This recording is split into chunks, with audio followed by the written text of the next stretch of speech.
Imagina que la Tierra se abre, no como una grieta pequeña, no como una deformación del terreno, sino como si algo hubiera pasado a través de la isla en algún punto del tiempo,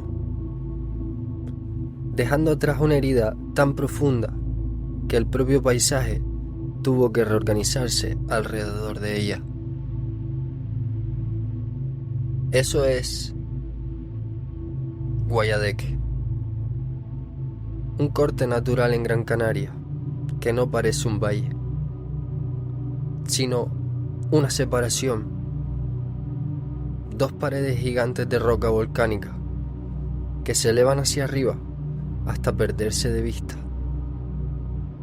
como si el mundo hubiera sido partido en dos mitades que nunca terminaron de volver a encajar. Y dentro de esa separación, la vida no se construyó encima del terreno, se escondió dentro de él. Casas excavadas directamente en la piedra, entradas pequeñas, oscuras, como si el propio lugar empujara a reducir el tamaño de todo lo humano. Pero lo realmente inquietante no es la forma del lugar, es lo que ocurre cuando el sol desaparece detrás de una de sus paredes. Porque en ese momento, el sonido empieza a comportarse como si no estuviera seguro de seguir existiendo. Guayadeque no se entiende desde fuera. Hay que imaginarlo como un espacio que tiene profundidad emocional, además de física. La roca no es uniforme, no es estable en sensación. Hay zonas donde parece seca, ligera, casi normal. Y otras donde el aire se siente más denso, como si el entorno cambiara ligeramente su peso sin avisar. El sonido es el primer indicador. Los pasos no rebotan de forma constante. El eco llega tarde, a veces demasiado tarde, como si el barranco necesitara tiempo para procesar lo que ocurre dentro de él. Y hay algo que muchos evitan mencionar. En ciertas zonas, el viento no fluye en una sola dirección.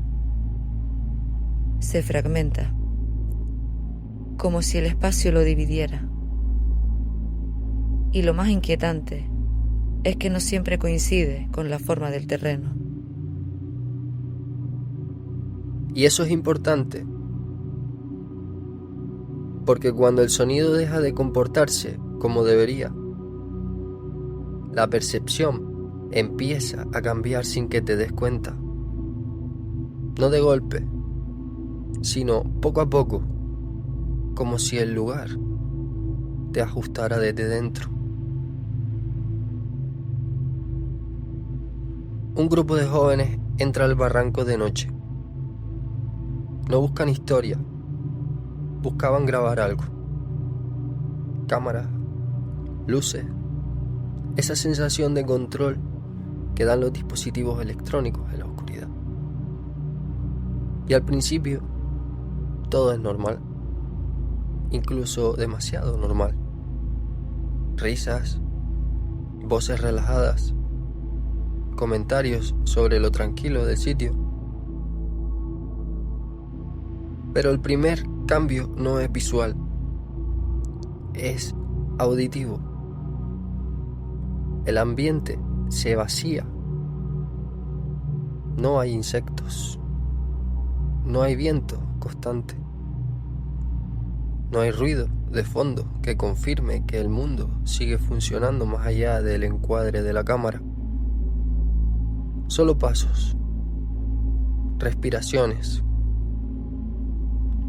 ropa rozando entre sí. Y conforme avanzan, el espacio se estrecha. Las paredes empiezan a acercarse. La luz pierde alcance, no porque haya más oscuridad, sino porque el entorno parece absorberla. En un punto concreto deciden detenerse, grabar sonido ambiente, silencio total. Y ahí es donde ocurre el primer quiebre. El sonido que aparece en la grabación no es aleatorio, es estructurado, pero incompleto. Como si algo estuviera intentando imitar la presencia humana sin comprenderla del todo. Cuando ellos se mueven, el sonido responde. Cuando se detienen, el sonido se detiene. Y cuando uno de ellos habla, la grabación intenta replicarlo, pero no lo consigue. Solo genera una versión deformada. El sonido continúa durante varios minutos. No evoluciona, no desaparece, se adapta, como si estuviera observando patrones, hasta que ocurre algo muy simple, pero definitivo. Se corta, no se aleja, no se desvanece, se apaga, como si el entorno hubiera dejado de procesar información. Y lo que queda no es silencio, es presión. Un silencio que tiene textura, que se siente en el cuerpo, en la mandíbula, en la forma en la que respira. Y en ese punto el comportamiento del grupo cambia sin explicación clara. Uno de ellos se detiene, mira hacia un punto fijo y no lo rompe. Y luego otro, y otro más. Pero hay algo muy importante. No están mirando lo mismo. Cada uno está reaccionando a algo distinto dentro del mismo espacio. Como si el barranco no proyectara una única realidad, sino varias. Y ahí es donde el lugar deja de ser un entorno y empieza a aparecer un sistema. Algo que responde de forma distinta según quien lo observa.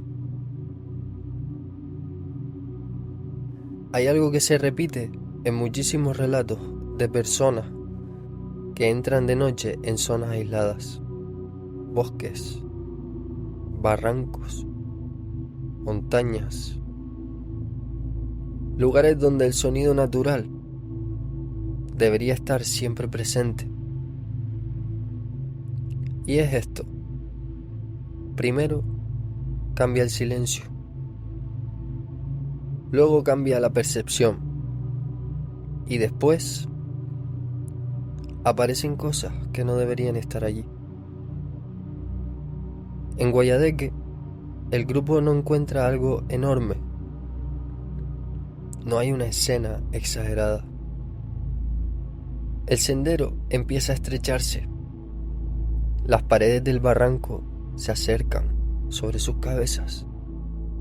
La luz de las linternas pierde profundidad y el entorno empieza a verse más oscuro de lo normal. No más negro, más denso, como si la luz no terminara de entrar bien. Uno de los chicos fue el primero en verlo.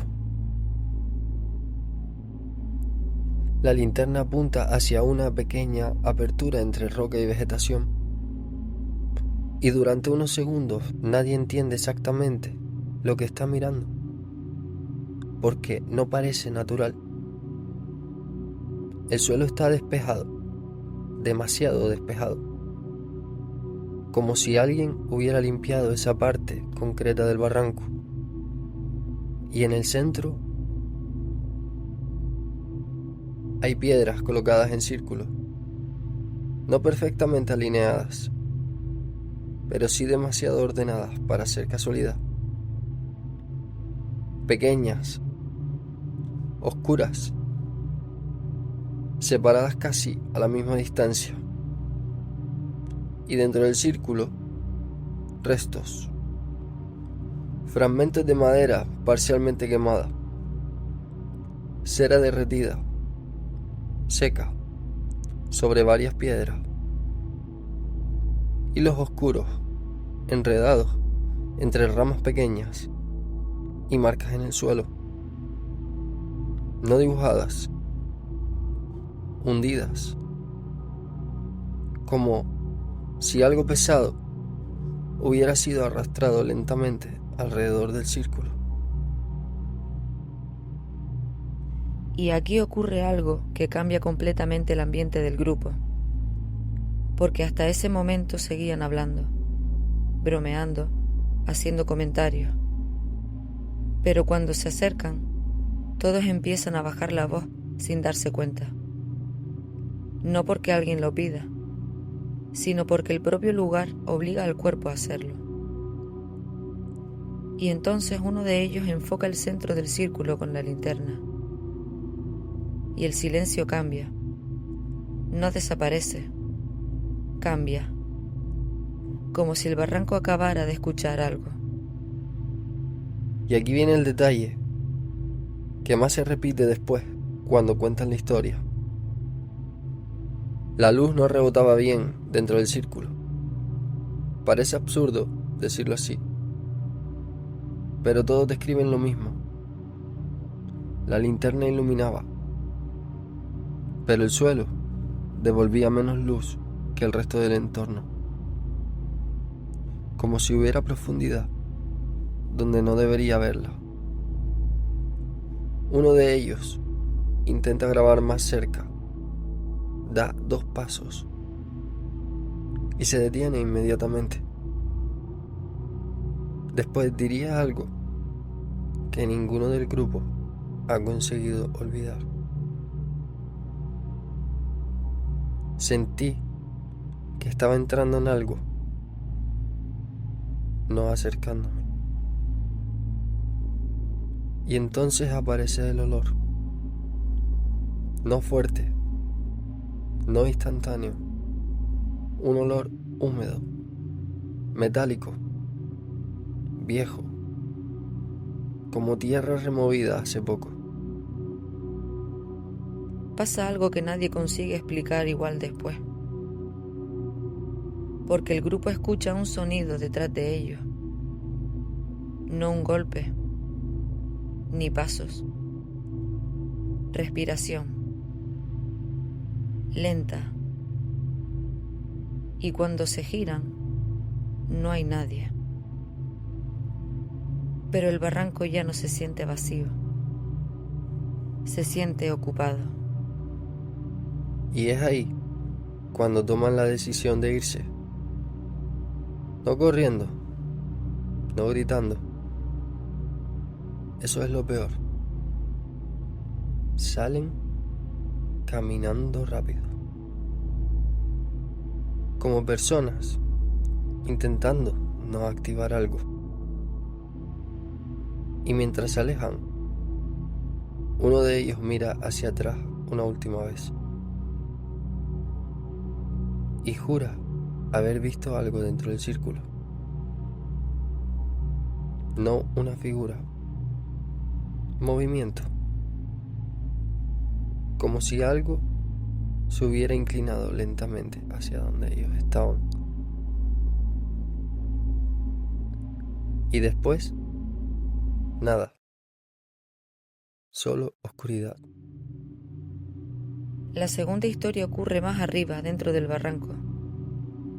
Y aquí ya no hablamos de un grupo buscando contenido. Hablamos de excursionistas normales.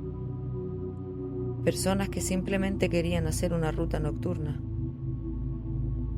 El guía conoce el lugar perfectamente. Lleva años caminando esas rutas. Sabe dónde el terreno cambia, dónde el sonido rebota raro. donde el viento desaparece. Y aún así, esa noche algo no encaja desde el principio. El ambiente está demasiado quieto, no silencioso, quieto, como si el barranco estuviera esperando algo. El grupo avanza durante varios minutos sin problemas, hasta que una mujer se detiene y mira hacia los árboles. No habla inmediatamente. Primero observa y después dice algo muy simple. Hay alguien ahí arriba. El guía ilumina la zona. No ve nada. Pero otro excursionista confirma movimiento. Y aquí empieza el verdadero problema, porque ninguno describe lo mismo. Uno dice haber visto una figura extremadamente alta entre los árboles, demasiado delgada. Otro describe algo que parecía moverse sin caminar. Y otro dice algo todavía peor, que no veía una figura. Veía zonas del bosque donde la oscuridad se movía diferente. Y en ese momento el grupo deja de actuar como grupo, porque el miedo ya no es compartido, es individual. Cada persona empieza a observar una parte distinta del barranco, como si el lugar estuviera separando la percepción de todos. Y entonces ocurre algo que el guía nunca consiguió explicar después. Desde los árboles se escucha un sonido, no un grito, ni un animal. Algo parecido a una voz intentando imitar un silbido humano. Pero mal, demasiado lento, como si no entendiera cómo funciona la respiración. Y ahí el guía toma la decisión inmediata, sin explicación, sin discusión. Nos vamos ahora. Y mientras empiezan a salir, uno de los excursionistas mira hacia atrás y durante un segundo ve algo entre los árboles. No claramente, solo la sensación de una forma demasiado grande permaneciendo inmóvil entre la vegetación, observando, sin acercarse, como si supiera que no necesitaba hacerlo. Y lo peor viene después, porque cuando finalmente abandonan esa zona del barranco, todo vuelve. Los insectos, el viento, el sonido normal, como si acabaran de salir de un espacio aislado del resto del mundo. Y uno de los excursionistas dice algo que el guía nunca olvidó. No sentí que nos estuviera persiguiendo. Sentí que nos dejó ir.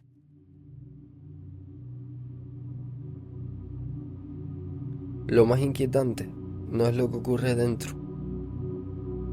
es lo que se repite en todos los relatos. El silencio anormal, los sonidos que imitan, percepciones fragmentadas y restos inexplicables encontrados en distintas zonas. Como si el lugar no solo existiera, sino que estuviera aprendiendo. Hay lugares que no solo contienen historia, la generan. Y si has llegado hasta aquí, significa que has recorrido este lugar con nosotros hasta el final. Quizás la historia termine aquí, o quizás no, porque muchas de las historias que contamos nacen de personas normales, personas que una noche decidieron compartir aquello que nunca habían contado. Así que ahora te toca a ti. Cuéntanos en los comentarios qué crees que ocurre realmente en este lugar. Queremos leer tu teoría. Las leemos todas. Y si durante este episodio sentiste, aunque fuera por un instante, esa sensación extraña, ese escalofrío, ese momento en el que miraste a tu alrededor, entonces este canal es para ti. Suscríbete y acompáñanos en el próximo viaje, porque cada semana abrimos una nueva puerta y nunca sabemos qué encontraremos al otro lado. Y si conoces a alguien que disfruta del misterio, el terror y las historias que se quedan dando vueltas en la cabeza antes de dormir, compártele este episodio. Déjanos tus buenas noches en los comentarios para saber quién estuvo aquí hasta el final. Y recuerda, a veces las historias más inquietantes no son las que escuchamos, son las que nos observan mientras las escuchamos.